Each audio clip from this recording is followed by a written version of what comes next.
வணக்கம் ஜெயஹிந்த். இன்றைக்கி பாகிஸ்தான் மற்றும் லிபியாவை பற்றி ஒரு மிக முக்கியமான அப்டேட் பார்க்க போகிறோம். லிபியா முகமது கடாஃபி 2011 அமெரிக்காவுடைய அன்றைய அதிபராக இருந்த ஒபாமா. இந்த கதையை யாருமே மறந்துருக்க முடியாது. கடாஃபியோடைய மறைவுக்கு பிறகு அந்த நாடு கம்ப்ளீட்டாக ஒரு சிவில் வாரில் இருந்துச்சு. ஆப்பிரிக்காவில் இருக்கக்கூடிய ஒரு மிக முக்கியமான நாடு, ஆப்பிரிக்காலேயே அதிகமான எண்ணெய் வளம் கொண்ட ஒரு நாடு. எந்த ஒரு நாட்டுக்கிட்ட கனிம வளம் அதிகமாக இருக்கோ அந்த நாடு பார்த்திங்கன்னா எப்பயுமே இந்த பெரிய சக்திகளோட பிரச்சனைலாம் மாட்டுவாங்க. இது இயற்கையோடைய நியதி அப்படின்னே நம்ம சொல்லலாம். அதே மாதிரியான ஒரு நாடு தான் லிபியா. இப்போ இந்த இடத்துல அசீம் முனீர் லிபியாவில் போய் இறங்கி அங்கே ஒரு $4 பில்லியன் அளவுக்கான இராணுவ தளவாடங்களுக்கு ஒப்பந்தம் போட்டுட்டு திரும்ப வந்த கதை அப்படின்றது நடந்திருக்கு. அசீம் முனீருக்கும் லிபியாவுக்கும் என்ன சம்பந்தம், இதில் இருக்கக்கூடிய ஜியோ பொலிட்டிக்கல் டைனமிக்ஸ் என்ன, நமக்கு இந்த இடத்துல என்ன ரோல் இருக்குது அப்படின்றத பார்ப்போம். முதல்ல பாகிஸ்தானும் லிபியாவும் தொடர்புக்கு வந்தது அப்படின்றது 1951. அது ரெண்டும் இஸ்லாமிய நாடுகள் அப்படின்ற ஒரு சாலிடாரிட்டியில் உள்ளே வந்தாங்க. அதன் பிறகு பார்த்திங்க அப்படின்னா பாகிஸ்தான் தன்னோட இன்ஃப்ளூயன்ஸ் எரிட்ரியா, அல்ஜீரியா, இந்தோனேஷியா போன்ற உலக இஸ்லாமிய நாடுகளுக்கு ஒரு தாதாவாக தன்னை காமிச்சிக்கிறதுக்கு இவங்க உள்ளே கொண்டு வந்தாங்க. இவங்க ஒரு ஃபார்ம் பண்ணிகிட்டு இருந்தாங்க. அதன் பிறகு பார்த்தீங்க அப்படின்னா 1969 OIC organisation of Islamic cooperation சொல்லி இஸ்லாமிய நாடுகளோட கோஆப்ரேஷனில் லிபியா, பாகிஸ்தான் ரெண்டு பேருமே சேர்றாங்க. ஏன்னா அப்போ தான் அங்கே ஜெருசலேமில் இருக்கக்கூடிய அல் அக்ஸா அந்த மாஸ்க் மேலே இந்த தாக்குதல் அப்படின்றது நடந்துச்சு. அதன் பிறகு ஒரு மிகப்பெரிய நட்பு எப்போ ஏற்பட்டுச்சுன்னா 1974 77 முகமது கடாஃபி, அன்னைக்கு இருந்த பூட்டோ, இவங்க ரெண்டு பேருக்குமே அந்த உறவு அப்படின்றது ரொம்ப டீப்பாக போச்சு. இன்ஃபேக்ட் பூட்டோ பார்த்திங்கன்னா அந்த சமயத்தில் ஒரு கிரிக்கெட் ஸ்டேடியம், லாகூரில் இருக்க கிரிக்கெட் ஸ்டேடியமுக்கு கடாஃபி ஸ்டேடியம்னு கூட பேர் கூட மாற்றினாங்க. அப்போது பாகிஸ்தானுக்கு அணு ஆயுதம் அப்படின்றது தேவைப்பட்டது. இந்தியாவுக்கு எதிராக ஒரு அணு ஆயுதம் அப்படின்றது தேவைப்பட்டுச்சு. ஸோ பாகிஸ்தான்கிட்ட பணம் இல்லை. அன்றைக்கும் பிச்சை எடுத்தனால தான் இன்றைக்கும் பிச்சை எடுக்க போகிறாங்க. இது இருக்கிற வரைக்கும் அவங்க பிச்சை எடுத்துகிட்டு இருப்பாங்க, வேறு விஷயம். ஸோ லிபியா கிட்ட கோடிக்கணக்கான டாலர் பணத்தை வாங்கினாங்க. பணத்தை மட்டும் வாங்கினது இல்லாமல் இந்த அணு ஆயுதத்துக்கு தேவைப்பட்ட அந்த யுரேனியம் அப்படின்ற அதுவும் லிபியா கிட்ட தான் கிடச்சிது கடாஃபியோட டைமில். அதன் பிறகு இந்த யுரேனியம் ஆக்சைடை கொடுத்தது மட்டும் கிடையாது, பாகிஸ்தானுடைய இந்த ப்ராஜெக்ட் 706 அப்படின்ற இந்த அணு ஆயுதம் தயாரிக்கல திருடி எடுத்துகிட்டு அதை ட்ரை பண்ணாங்க ஏக்யூகானோட ஒர்க் பண்ண மிக முக்கியமான சயின்டிஸ்ட் யாருன்னு பார்த்தீங்கன்னா அவங்க லிபியாவை சேர்ந்தவங்க. லிபியா கடாஃபிக்கு அந்த அணு ஆயுதம் அப்படின்றது தேவைப்பட்டுச்சு. ஸோ அதை நோக்கி சாட் அப்படின்னு சொல்லக்கூடிய அந்த பக்கத்து நாட்டை இன்வைட் பண்ணும்போதும் கடாஃபிக்கு இந்த அணு ஆயுதம் கையில் தேவை அப்படின்றத ஒரு சூழ்நிலை இருந்ததுனால இந்த இடத்துல அவங்க உதவுனாங்க. அதன் பிறகு பூட்டோ தூக்கி அடிக்கப்படுறாப்புல, பூட்டோ தப்பிச்சு ஓடி அடைக்கலம் வாங்கினது அப்படின்னு பார்த்தீங்கன்னா லிபியாவில். பிறகு வந்தது ஜெனரல் ஜியாவுல் ஹக் ஒரு முழுவதும் ஒரு அமெரிக்காவுடைய கைக்கூலியாக இருந்ததுனால கடாஃபியோட இவங்க அந்த ரிலேஷன்ஷிப்பை பிரேக் பண்ணுறாங்க.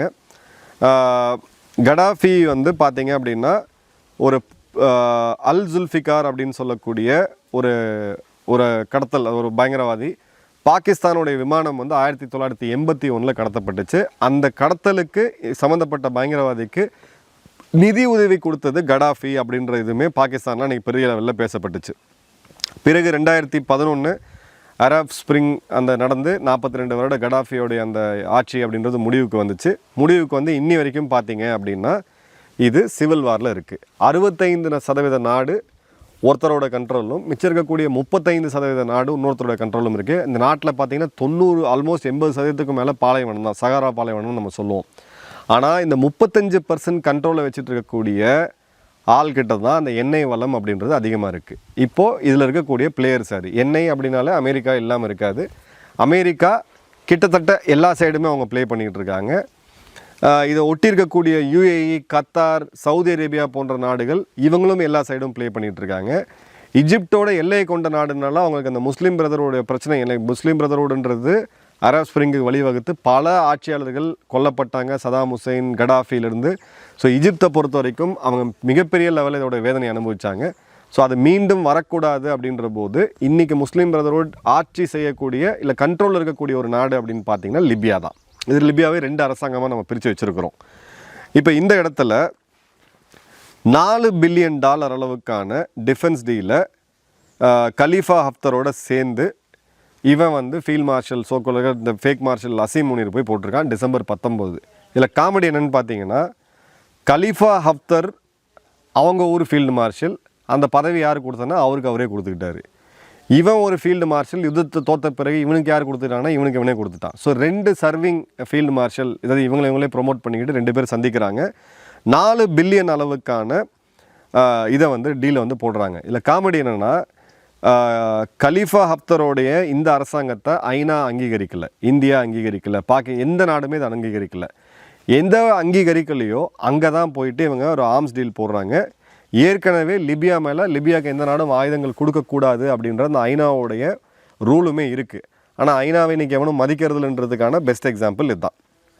அடுத்தது பார்த்திங்கன்னா, இந்த டீலில் பென்காசியில், அதாவது லிபியாவோட இந்த கண்ட்ரோலில் இருக்கக்கூடிய கலீஃபாவுடைய கண்ட்ரோலில் இருக்க ஹஃப்தாரோடைய கண்ட்ரோலில் இருக்கக்கூடிய பகுதி, இந்த இடத்துக்கு land air and sea operations, drone, போர் விமானங்கள், இராணுவ தளவாடங்கள் மற்றும் பீரங்கிகள் பாகிஸ்தான் கொடுக்கலாம் அப்படின்னு சொல்லிட்டு ஒரு இது இருக்குது. இப்போ 2 பேரும் சேரும்போது ஹஃப்தாரை பற்றி அப்படியே வானளாவிய ஒரு புகழ்ச்சி அசீம் முனீருக்கு. இஸ்லாமியர்களுடைய ஒத்துழைப்பு, இஸ்லாமியர்களுடைய பலம் மற்றும் இந்த இஸ்லாமியர்களுடைய யூனிட்டிக்கு மிக மிக முக்கியமான ஒரு தலைவர் யாருன்னு பார்த்தீங்கன்னா கலீஃபா ஹஃப்தர்னு சொல்லிட்டு அங்கே போயிட்டு பாராட்டு மலையெல்லாம் பொழிஞ்சிட்டு ஒரு திரும்ப வந்திருக்காப்புல. ஸோ இந்த இடத்துல சவுதி அரேபியா, அமெரிக்கா மற்றும் சீனா, இதை வந்து நம்ம வந்து ஒரு ஆங்கிளாக பார்ப்போம். இது உள்ள பிளேயர்ஸ்குள்ளே வருவோம். இப்போது இந்த ஆர்ம்ஸ் டீலுக்கு லிபியாவுடைய இராணுவ தளபதி, chief of army staff Libyan army, அவர் கடுமையான எதிர்ப்பை தெரிவித்தார். பாகிஸ்தானை நம்பி ஆயுதங்கள் வாங்கக்கூடாது, இது வந்து நமக்கு வந்து ஒரு பெரிய பிரச்சனையை கொடுத்துரும் அப்படின்னு சொல்லிட்டு. இப்போது அந்த குறிப்பிட்ட இராணுவ தளபதி டிசம்பர் 19 அசீம் முனீர் போய் இந்த ஒப்பந்தத்தை போடுறான். டிசம்பர் 22 துருக்கிக்கு ஒரு அஃபிஷியல் விசிட்டில் போயிருந்த லிபியாவுடைய இராணுவ தளபதி மற்றும் 6 உயர் இராணுவ அதிகாரிகள் மொத்தம் சேர்ந்து 8 பேர் ஒரு விமான விபத்தில் கொல்லப்படுறாங்க. ஃபால்கன் 50 அப்படின்னு சொல்லக்கூடிய ஒரு விமானம் துருக்கியில் இருக்கக்கூடிய அங்காரா விமான நிலையத்திலேருந்து அது கிளம்பி குறிப்பிட்ட ஒரு மணித்துளிகளில் அது வெடித்து சிதறுது. நேரில் பார்த்தவங்க அது ஏதோ பிளாஸ்ட் மாதிரி இருந்துச்சு, வெடித்து சிதறினதை நாங்கள் பார்த்தோம்னு சொல்லிட்டு யாருமே அதில் உயிரோடு இல்லை. இப்போ இதில் கொல்லப்பட்டது லிபியாவுடைய இராணுவ தளபதியான முகமது அலி அகமது, துணை இராணுவ தளபதியான அல் ஃபித்தோர்தி, அதன் பிறகு லிபியாவுடைய மிலிட்ரி மேனுஃபேக்சரிங் தலைவராக இருந்த முகமது அல் கவாத்தி, அதன் பிறகு பார்த்திங்கன்னா சீஃப் ஆஃப் ஸ்டாஃபோடைய ஆலோசகராக இருந்த முகமது அல் அசாவி, அப்புறம் வந்து அவங்களுடைய கூட இருந்த 2 க்ரூ, மொத்தம் பார்த்திங்க அப்படின்னா 3 ஃப்ரெஞ்ச் க்ரூவோடு சேர்த்து 8 பேர் இந்த விபத்தில் வந்து கொல்லப்பட்டிருக்காங்க. இது ஒரு மிகப்பெரிய சந்தேகத்தை எழுப்பிட்டு துருக்கியே இப்போ அசந்து போய் உட்காந்துருக்கிறாங்க. துருக்கியோட டிஃபென்ஸ் மினிஸ்டர் யாசோவ் அவர்கள் பேசும்பொழுது இது எலக்ட்ரிக்கல் ஃபெயிலியர் அப்படின்ற மாதிரியான இவங்க கதையை வந்து கட்டிக்கிட்டு இருக்காங்க. எலக்ட்ரிக்கல் ஃபெயிலியர் 15 நிமிஷத்துக்கு அப்புறம் டேக் ஆஃப் இதாகி அது வந்து உடனடியாக எமர்ஜென்சி லேண்டிங் அவங்களால பண்ண முடியல, எரிபொருள் அதிகமாக இருந்ததுனால வெடிச்சதுன்னு சொல்லிட்டு. எரிபொருள் அதிகமாக இருந்து ஒரு விமானம் டேக் ஆஃப் ஆகி 1.5 நிமிடத்துக்குள்ளே அகமதாபாத்தில் ஒரு விபத்து நடந்ததை பார்த்தோம். ஆனால் இங்கே நடக்கிறது அப்படின்றது நம்ம சோஷியல் மீடியாவில் பார்த்தோன்னா எல்லாருமே, ரஷ்யாவோட ஊடகங்கள் ஆரம்பித்து எல்லாருமே இதில் வந்து மிகப்பெரிய சந்தேகத்தை வந்து எழுப்புகிறாங்க. இது பாகிஸ்தானுடைய வேலையாக தான் இருக்கக்கூடிய வாய்ப்புகள் அதிகமாக இருக்குன்ட்டு. ஏன்னா அசீம் முனீரோடைய அந்த மீட்டிங், இந்த கலீஃபா ஹஃப்தரோடைய அந்த மீட்டிங், அங்கே சைன் பண்ணப்பட்ட அந்த ஒப்பந்தத்துக்கு எதிராக இருந்தது இராணுவ தளபதி தான். இராணுவ தளபதி மீறி அவங்களால போய் பண்ண முடியாது. இப்போ அந்த இராணுவ தளபதி தான் கொல்லப்பட்டிருக்கார் அப்படின்றத நம்ம பார்க்குறோம். இப்போ லிபியாவுடைய டாப் மிலிட்ரி லீடர்ஷிப் அப்படின்றது சுத்தமாக காலியாகிட்டு இருக்கு. ஸோ இவங்களுடைய எல்என்இ, அதாவது லிபியன் நேஷ்னல் அப்படின்னு சொல்லக்கூடிய இவங்க எல்என்இயோடைய ரூல், அதாவது இந்த போட்டி ஃபேக்ஷன் இல்லாமல் அங்கீகரிக்கப்பட்ட இந்த ரூல், இந்த இடத்துல பார்த்தீங்க அப்படின்னா இவங்க எல்லாருமே ஒரு கூட்டாக இருக்கிறாங்க. அதாவது எல்லாருமே இந்த அரசை தான் அங்கே அங்கீகரிக்கிறாங்க. அங்கீகரிக்கக்கூடியதில் பல பிரச்சனைகள் இப்போ முன்னெழுந்திருக்கு. இப்போ விஷயத்துக்கு வருவோம். இதில் இருக்கக்கூடிய பிளேயர்ஸ் யார்? அமெரிக்கா, நான் ஏற்கனவே சொன்ன மாதிரி எல்லா சைடும் ப்ளே பண்ணிகிட்டு இருக்காங்க. ரஷ்யாவுக்கு ஒரே ஒரு மிலிட்ரி பேஸ் தான் இப்போ ஆஃப்ரிக்காவில் இருக்குது, கிட்டத்தட்ட பார்த்திங்கன்னா லிபியாவில் மட்டும்தான். ஃப்ரான்ஸ் இங்கேருந்து விரட்டி அடிக்கப்பட்டிருக்காங்க. இது ஒரு காலத்தில் இத்தாலிய காணொலியாக இருந்த நாடு, அதனால் இத்தாலிக்குமே இதில் வந்து இன்ட்ரெஸ்ட் அதிகமாக இருக்குது. அதே மாதிரி பார்த்திங்கன்னா துருக்கிக்கு ஒரு மிகப்பெரிய இன்ட்ரெஸ்ட் இங்கே இருக்குது. UAE, Qatar, Saudi Arabia. யுஏஇயை பொறுத்த வரைக்கும் இவங்க கிட்டேருந்து ஸ்பில் ஓவர் ஆகி இந்த முஸ்லீம் பிரதர்ஹுட்ன்ற இந்த கான்செப்ட் தங்க நாட்டுக்குள்ளே வரக்கூடாது. அதே மாதிரி லிபியாவில் எண்ணெய்க்கு வந்து ஆயில் இதை வந்து கண்ட்ரோல் பண்ணணுன்ட்டு. ஏன்னா ஆஃப்ரிக்காலேயே இருக்கிறதுலே அதிகமாக ஆயில் ரிசர்வ் இருக்கக்கூடிய நாடு இது. கிட்டத்தட்ட $30 பில்லியன் அவங்க எக்ஸ்போர்ட் பண்ணிருக்காங்க. அதுக்காக லிபிய மக்கள் பணக்காரர்களாக இருக்காங்களா அப்படின்னு பார்த்தீங்கன்னா கிடையாது. அவங்களுடைய வருவாயில் 97% அப்படின்றது ஆயில் அண்ட் கேஸ் தான். இதில் குறிப்பாக ஆயில் வரக்கூடிய பணம் இந்த 2 தரப்பு ஆயுதங்கள் வாங்குறதுக்கு, சண்டை போடுறதுக்கு. ஸோ இந்த ஆயுதங்கள் எல்லாமே கள்ள சந்தையில் பாகிஸ்தான்கிட்ட வாங்கிட்டு இருந்தாங்க அவங்க முதல்ல. வடகொரியா போன்ற நாடுகளில் இப்போ ஓப்பனாகவே வாங்க ஆரம்பிச்சிட்டாங்க. ஸோ குளோபல் பிளேயர்ஸுக்கு இது வந்து பார்த்தீங்க அப்படின்னா மிக மிக முக்கியமான ஒரு நாடு லிபியா. இப்போது வெஸ்டர்ன் பவர்ஸோடைய இன்ஃப்ளூயன்ஸ் என்ன அப்படின்றத பார்த்தோம். இப்போ சைனா எங்கே இருக்குது? சைனாக்கும் இங்கே இன்ட்ரெஸ்ட் அதிகமாக இருக்குது. எங்கெங்கெல்லாம் கனிம வளங்கள் இருக்கோ நிச்சயமாக சைனா அங்கே இருப்பாங்க. யுரேனியம்க்கு ஒரு மிக மிக முக்கியமான சோர்ஸ் இது. வரக்கூடிய காலங்களில் அணுவாதங்களை அதிகப்படுத்தக்கூடிய நாடுகளில் சைனா ஒன்று. ஸோ சைனாவோடைய இன்ட்ரெஸ்ட்டும் இங்கே மிகப்பெரிய லெவலில் இருக்குது. இந்தியாவோட இன்ட்ரெஸ்ட்டும் இருக்குது. இந்தியாவும் நம்ம வந்து ரொம்ப ஆக்டிவான இன்வெஸ்ட்மெண்ட்ஸ் பண்ணாமல் இருந்தாலும் ஒரு ஆயில் சோர்ஸில் ஒரு மிக முக்கியமான சப்ளையராக லிபியாவை வந்து நம்ம பார்க்குறோம். பட் இந்தியா ஆயுதங்கள் ரீதியாக லிபியாக்கான எந்த ஒரு சைடுமே எடுக்கலை.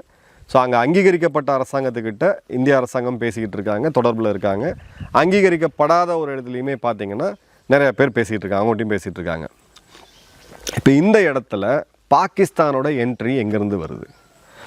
அசீம் முனீர் போய் $4 பில்லியன் அளவுக்கான இராணுவ தளவாடங்களை கொடுக்குறேன் அப்படின்னு சொல்லும்போது தன்னுடைய பவரை இவன் இப்போது விரிவுபடுத்தி, இப்போது அசீம் முனீர் பங்களாதேஷில் ஒரு இராணுவ தளபதியாக இருந்து ஃபீல்டு மார்ஷலாக மாறி அங்கே இருக்கக்கூடிய எல்லா அதிகாரத்தையும் தங்கிட்ட வச்சுக்கிட்டு இப்போ பங்களாதேஷையும் ஆட்டி படைக்கக்கூடிய ஒரு கண்ட்ரோலையும் வச்சுக்கிட்டு அந்த பக்கம் பாகிஸ்தான் ஆப்கானிஸ்தான்கிட்ட பகமை, ஈரானை வீழ்த்துறதுக்கு அமெரிக்காவுக்கு உதவி, ஆப்கானிஸ்தானை வீழ்த்துறதுக்கு அமெரிக்காவுக்கு கைப்பாவையாக, சைனா கிட்ட காசு வாங்கிட்டுக்கு இந்தியாவுக்கு எதிராக. இதை தாண்டி இவங்க இப்போது மிடில் ஈஸ்ட் பாலிட்டிக்ஸில் தங்களுடைய பவரை காமிக்கிறாங்க. குறிப்பாக அசீம் முனீர் கொடுக்கக்கூடிய மெசேஜ் என்னென்னா, உலகத்தில் இருக்கக்கூடிய எல்லா கேவலமான வேலை, அடியால் வேலை, கூலி வேலை, இந்த மாதிரியான ஆளுக்கு அதாவது காசுக்காக கொல்லக்கூடிய இந்த வேலைகளை பார்க்கக்கூடியது நீங்கள் பண்ணாதீங்க, நான் இருக்கேன், நான் பார்த்துக்கிறேன் அப்படின்ட்டு. ஸோ எங்கிட்ட ஒரு 5.5 லட்சம் இராணுவம் இருக்குது. அந்த இராணுவம் வந்து போர் திறமை வாய்ந்தது. எங்ககிட்ட எல்லா படை வளமும் இருக்குது. உங்களுக்கு எங்கே போய் என்ன சம்பவம் செய்யணுமோ சொல்லுங்கள். ஒரு மெர்சனரி ஆர்மியாக இவன் இப்போ மாற்றிட்டு இருக்கான் தன்னுடைய ஃபோர்ஸை. ஸோ உலகம் முழுக்க பாகிஸ்தான் இராணுவ வீரர்கள் கொல்லப்பட போகிறாங்கன்றதுக்கு ஒரு பேஸை வந்து அசீம் முனீரோட ஆஸ்பிரேஷன். மூணாவது, கல்ஃப் வேர்ல்டு, குறிப்பாக சவுதி, யுஏஇ போன்ற நாடுகள் பாகிஸ்தானுக்கு எதிராக கடுமையான நடவடிக்கைகள் சமீப காலங்களில் எடுத்துகிட்டு வரதை நம்ம பார்க்குறோம். அவங்களுக்கும் ஒரு மெசேஜ். லிபியா ஏற்கனவே பார்த்தீங்க அப்படின்னா அந்த முஸ்லீம் பிரதரோட ஒரு கணிசமான பகுதி அவங்க ஆட்சியில் தான் இருக்குது. இந்த இடத்துல தான் ஐஎஸ்ஐஎஸ் இன்னமும் ஆக்டிவேட்டாக இருக்கிறாங்க. அல்கொய்தா போன்ற பயங்கரவாத அமைப்புகள் இங்கேருந்து ஆப்ரேட் பண்ண முடியுது. ஏன்னா அவங்களுக்கு உண்டான அந்த வார்லாட் சிஸ்டம் அங்கே இருக்குது.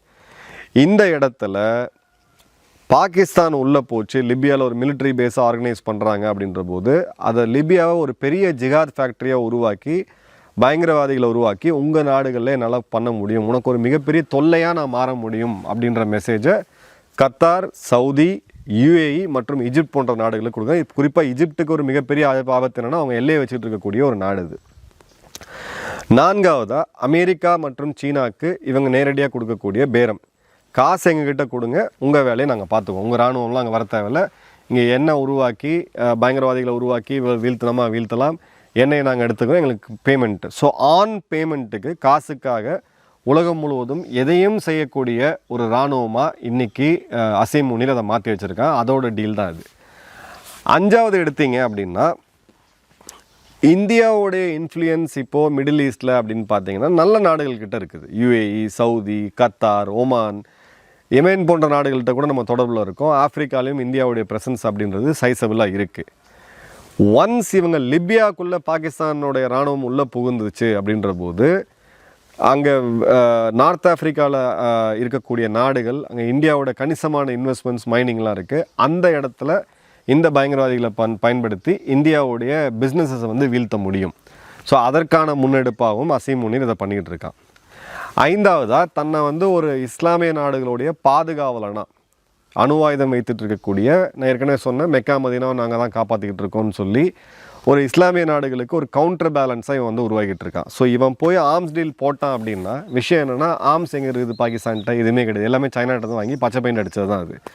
ஸோ சைனாக்குமே இந்த இடத்துல இந்த டர்ட்டி வேலையை பண்ணுறதுக்கு எண்ணெய் தேவை. அது ஆனால் எங்கள் இராணுவமோ இல்லை எங்கள் நாட்டு பேரோ கிடக்கூடாது அப்படின்ற போது பாகிஸ்தான் மாதிரியான ஒரு அடியாள் நாடு அப்படின்றது தேவை, ஒரு கூலிப்படை தேவை. அமெரிக்காவுடைய ஆசை இல்லாமல், ட்ரம்ப்போட ஆசை இல்லாமல் அசீம் முனீர் இந்த கையெழுத்தை போடுறதுக்கான வாய்ப்பே நிச்சயமாக கிடையாது.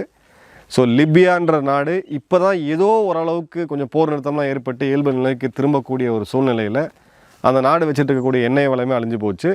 ஸோ இஸ்லாமிய சகோதரத்துவம்னு பேசக்கூடிய பாகிஸ்தான் எவ்வளோ பெரிய ஒரு பச்சோந்தி அப்படின்றத இந்த இன்னொரு நிகழ்வை வச்சு நம்ம வந்து சப்ஸ்டான்ஷியேட் பண்ணலாம். லிபியாவுக்கு வரக்கூடிய காலங்கள் அப்படின்றது டஃப்பாக தான் இருக்குது. இன்னொரு ஜியோ பொலிட்டிக்கல் அப்டேட்டில் மீண்டும் சந்திப்போம். நன்றி, வணக்கம், ஜெயஹிந்த்.